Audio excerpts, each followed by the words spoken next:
You know the old water tower here in Beloit? I had never seen a picture of it. I didn't know that it used to have a tank on the top. And I had a vision and I saw that water tower pedestal. Water began to bubble up in it and it began to flow out the windows, but it was bubbling up so fast that it got all the way to the top and it began spilling. It began running along that ridge line.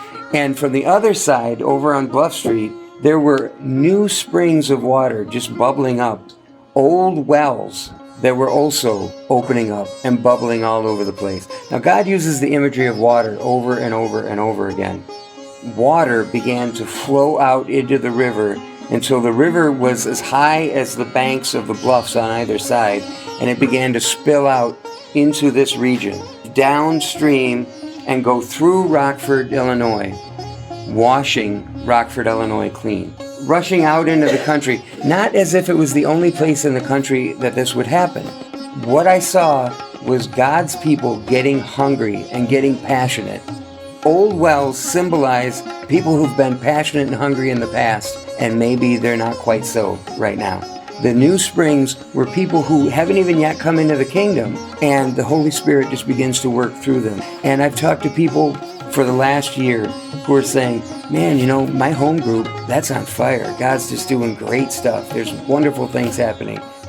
I believe with all my heart that we are headed into a season where there will be a new move of God's Spirit, but I don't necessarily think it's going to look like anything we've seen before. I don't know what it's going to look like. I don't pretend to know.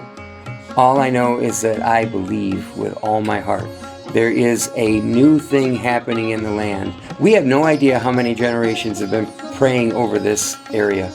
My grandfather was a Pentecostal preacher who had a church in his home just outside of Evansville. I don't know what his prayers were, but I wouldn't doubt if some of his prayers were for God's Spirit to move on this place and to move in the hearts. There are people who are not yet saved all through this area. There are people who have not yet come into the kingdom, who maybe don't know Jesus yet. They haven't seen anything. Their eyes have not been opened yet. Their ears have not been opened yet. Those of us who already have it need to be prepared.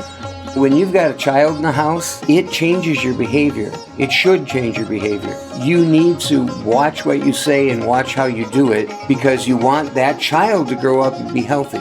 I believe what we, as people who've been hanging around being crusty and old in the spirit for years and years and years, that's what we're called to do. To take in these new people, to help them along in their journey, giving them the tools, giving them the grace.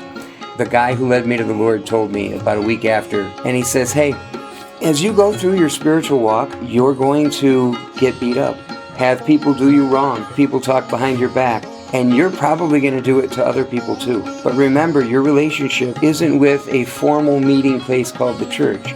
There'll be times when you go to a different place. There'll be times when you do something and it doesn't look right to the people you know, but follow God. Follow what God is telling you. Follow the Spirit.